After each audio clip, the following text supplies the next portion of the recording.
दोस्तों स्वागत है आपका। देखिए क्लास 11th का एग्ज़ाम एनुअल एग्ज़ाम एकदम निकट है, तो उसको ध्यान में रखते हुए मैं आपको कुछ इम्पोर्टेंट टॉपिक बता रहा हूँ। पहले मैं सेकेंड बुक के वेव लेसन को ले रहा हूँ। इसमें देखिए जैसे मैं बताऊँगा आपको वैसे वैसे पढ़ना है। देखिए पहले आप पढ़ेंगे डॉपलर्स इफेक्ट।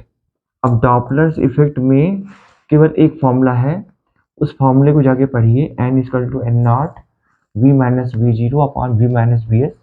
और इसका कम से कम 5-6 न्यूमेरिकल लगा लीजिए, क्योंकि इसका अक्सर न्यूमेरिकल ही आता है। तो आपको डॉपलर इफेक्ट क्या होता है ये पढ़ेंगे आप, और इसका न्यूमेरिकल लगाएंगे 3-4 ठो। फिर transverse wave on string. String के ऊपर जो ट्रांसवर्स वेव चलती है उसकी स्पीड का फॉर्मूला है square root of T by mu, and उसके ऊपर जो बनने वाली फ्रीक्वेंसीज हैं उसका फॉर्मूला है 1/2L root T by mu.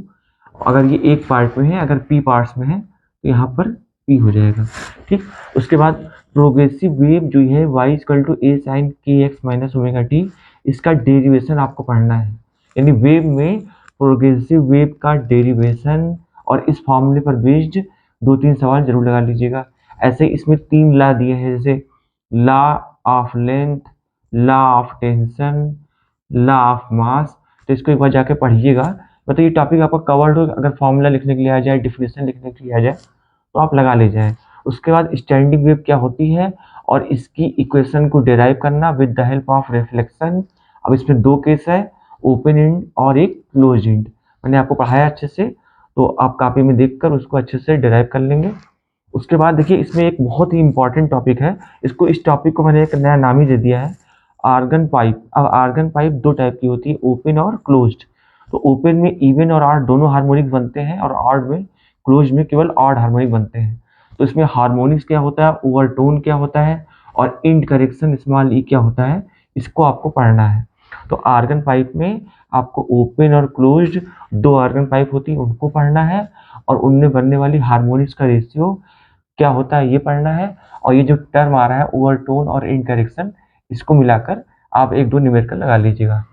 Beat frequency N1 difference N2, ये बहुत इजी टॉपिक है, इसको जरूर आप लगा लीजिएगा क्योंकि इस पर न्यूमेरिकल पूछा जाता है। उसके बाद देखिए speed of sound wave.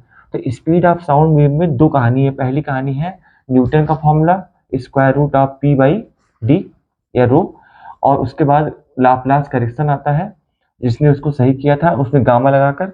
Newton ने कहा था कि ये आइसोथर्मल प्रोसेस है, लाप्लास ने कहा था ये एडियाबैटिक प्रोसेस है।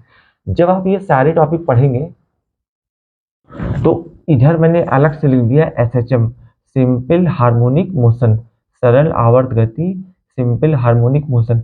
अब इसको पढ़े बिना आप ये वेव वाला हिस्सा कमांडिंग रूप से नहीं लगा पाएंगे, तो आपको पहले SHM तो पढ़ना ही होगा। यानी ये सब तो आपको पढ़ना ही है, लेकिन इन सबको अगर आपको अच्छे से पढ़ना है तो आपको SHM आना चाहिए। आप अच्छे से समझते हैं कि ये सारी क्वेश्चन जो मैंने लिखी है सब ये SHM से डिराइव की गई है। तो SHM क्या होता है, इसमें वेलोसिटी इक्वेशन, एक्सेलरेशन इक्वेशन, जैसे एक्सेलरेशन की इक्वेशन होती है a equal to minus omega square x, kinetic energy, potential energy, total energy, spring block का और सिंपल पेंडुलम का, SHM के जो इक्वेशन का टाइम पीरियड होता है उसको आपको डिराइव करना है। तो वेव में इतना है। अब मैं आपको बताने चल रहा हूँ हीट और थर्मोडायनेमिक्स का। तो सेकेंड बुक कवर करते हुए उसके बाद फर्स्ट की ओर चलेंगे। सारा इंपॉर्टेंट टॉपिक देखकर एक बार रिवाइज कर लीजिए, एग्जाम आपका अच्छा हो जाएगा। दोस्तों स्वागत है। देखिए अब मैं आपको क्लास 11th फिजिक्स का सेकेंड बुक का इम्पॉर्टेंट टॉपिक बता रहा हूँ, starting from mechanical properties of material. देखिए स्ट्रेस स्ट्रेन की definition, potential energy, work done, Hooke's law, Young modulus, bulk modulus और मॉडुलस ऑफ रिजिडिटी का बेसिक फॉर्मूला, ये आपको पढ़ना है। इसमें एक बहुत इंपॉर्टेंट ग्राफ है स्ट्रेस वर्सेस स्ट्रेन ग्राफ, और उसके बेसिस पर कुछ टर्म है जैसे लिमिट ऑफ इलास्टिसिटी, तो ग्राफ आप एक बार बनाकर जाएंगे। उसके बाद आगे बढ़ते हैं। लीनियर एक्सपेंशन में अल्फा बीटा गामा का रेशियो 1:3 होता है, इसका डेरिवेशन। उसके बाद किसी रॉड में जो हीट फ्लो करती है उसकी वैल्यू H इक्वल टू के A D theta by D x, potential gradient, common temperature. जैसे 2 रॉड आपस में जुड़ी हो, जैसे ऐसे क्वेश्चन आएगा कि एक रॉड ये है और एक रॉड ये है, और कहा जाएगा कि इसका टेम्परेचर मान लीजिए 100 है और इसका 0 है, तो इसका टेम्परेचर बताओ, और ये अलग अलग मटेरियल का रहेगा। तो इसको आपको पढ़ के जाना है ये लेसन। इसमें ये सब term potential gradient common temperature आपको पढ़ के जाना है, इसका आपको न्यूमेरिकल लगाना है। इसमें एक चीज, ये जो के है थर्मल कंडक्टिविटी, इसकी डिफिनेशन बहुत पूछी जाती है। उसके बाद कैलोरीमेट्री में आ जाएगी। कैलोरीमेट्री में delta Q equal to M S delta T, ये specific heat, delta Q equal to M L, ये latent heat, delta Q equal to N C delta T, ये मोलर स्पेसिफिक हीट। और इसमें बहुत सारे प्रोसेस हैं जैसे आइसोथर्मल, एडियाबैटिक, आइसोबारिक। तो हर प्रोसेस का आपको वर्डन पढ़ के जाना है, डेल्टा यू और delta Q, first law of thermodynamics, second law of thermodynamics और जीरोथ लॉ ऑफ थर्मोडायनेमिक्स एक बार आप देख के जाएंगे। पैसन रूल पर आप न्यूमेरिकल लगा लेंगे। तो सारे प्रोसेस के नाम, पीवी ग्राफ का न्यूमेरिकल जरूर लगा लीजिएगा। पीवी ग्राफ पर बेस्ड न्यूमेरिकल बहुत आता है। न्यूटन्स लॉ ऑफ कूलिंग इसमें एक टॉपिक है। जैसे आपने कोई चाय रख दी तो पहले वो तेजी से ठंडी होती, बाद में उसके जो कूलिंग का रेट है वो डिक्रीज करता है, तो उसमें न्यूटन्स लॉ ऑफ कूलिंग पर आपको न्यूमेरिकल मिलेगा, ये लगा के जाएंगे।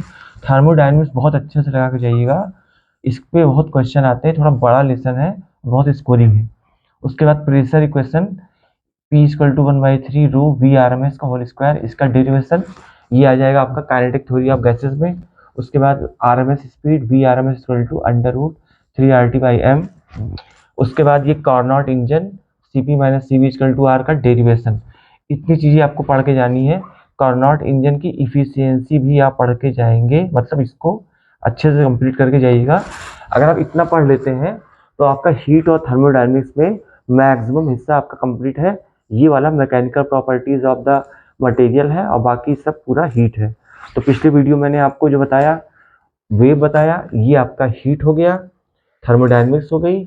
अब मैं आपको अगले वीडियो में जो लिक्विड का फ्लो है, हाइड्रोस्टैटिक्स और हाइड्रोडायनेमिक्स का मिलाकर वो बता दे रहा हूँ, तो आपका सेकेंड बुक लगभग कंप्लीट हो जाएगा। उसके बाद चलते हैं फर्स्ट बुक की ओर। अब पढ़ते हैं कि किसी लिक्विड के फ्लूइड से क्या क्या आपके एग्जाम में आ सकता है। बहुत इंपॉर्टेंट टॉपिक है, सुनिए ध्यान से। बर्नौलीज थ्योरम का डेरिवेशन, वेंचुरीमीटर की हेल्प से rate of flow of liquid निकालना, इक्वेशन ऑफ कंटिन्यूटी क्या होती है, इस पर बेस्ड कुछ न्यूमेरिकल लगाना है आपको। पास्कल्स लॉ का स्टेटमेंट, और इसकी हेल्प से आपको हाइड्रोलिक लिफ्ट और हाइड्रोलिक ब्रेक्स को पढ़ना है, ये इसका एप्लीकेशन है। और लॉ ऑफ प्रेशर, प्रेशर के क्या रूल होते हैं, जैसे एक ही हाइट पर प्रेशर सेम होता है, तो इस पर बेस्ड कुछ न्यूमेरिकल लगाने हैं आपको। विस्कोसिटी क्या होती है, इसकी definition, viscous force between two layers of liquid का ये फॉर्मूला है। स्टोक्स लॉ बहुत इंपॉर्टेंट है, इसका डेरिवेशन, टर्मिनल वेलोसिटी का डेरिवेशन, ये दोनों रिलेटेड टॉपिक हैं, ये बहुत पूछे जाते हैं।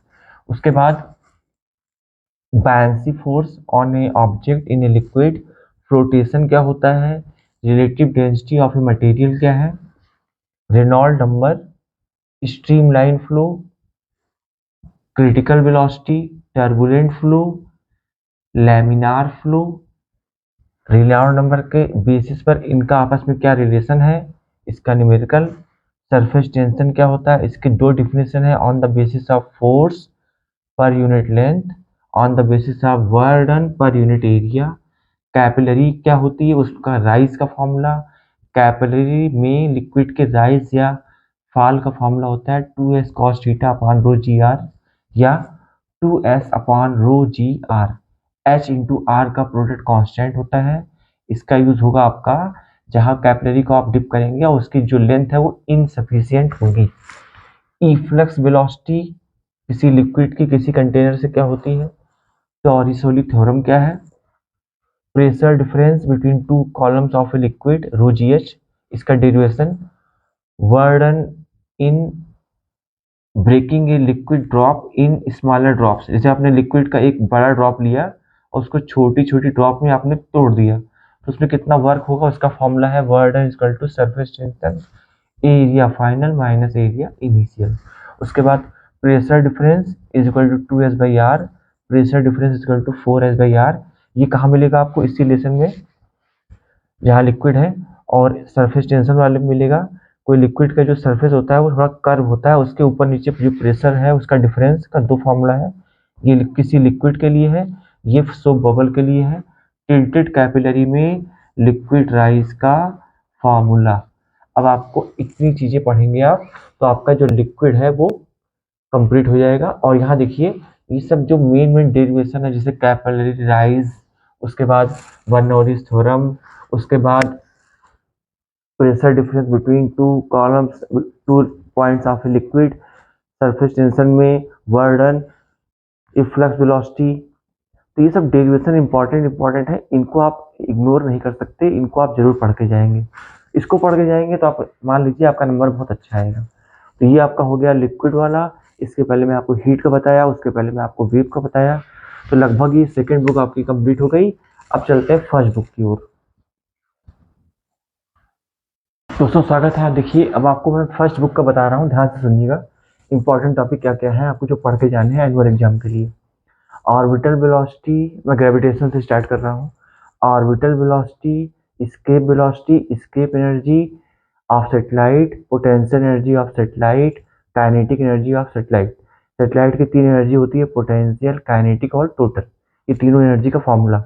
एस्केप वेलोसिटी और ऑर्बिटल वेलोसिटी में रिलेशन स्टैब्लिश करना, और इसके ऊपर based numerical weightlessness in a satellite, variation of small G with size of earth, यदि अर्थ की साइज कहीं ज़्यादा कहीं कम होती है, इलिप्टिकल होती है, तो उसके आधार पर उसकी साइज कैसे वेरी करती है और जी वहाँ पर कैसे वेरी करता है। हाइट बढ़ने के साथ जी का वेरिएशन, हाइट घटने का मतलब सरफेस ऊपर जाए तब जी कैसे वेरी करता है।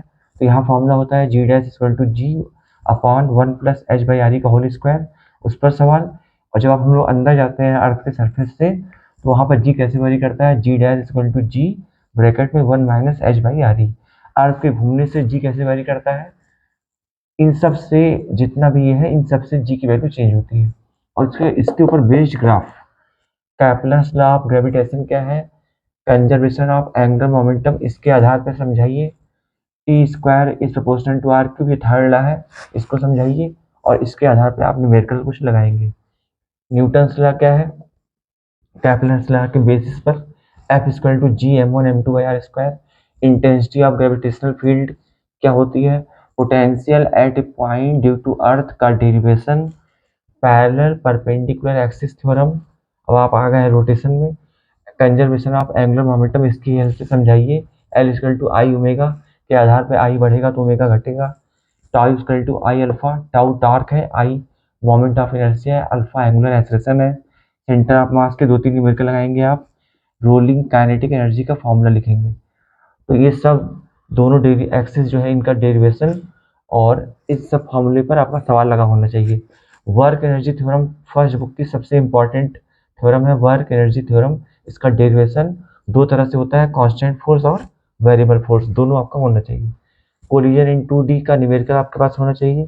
कंजर्वेशन, कंजर्वेटिव और नॉन कंजर्वेटिव फोर्सेस का आप एग्जांपल, जैसे कंजर्वेटिव फोर्स क्या है, gravitational force, electric force, magnetic force.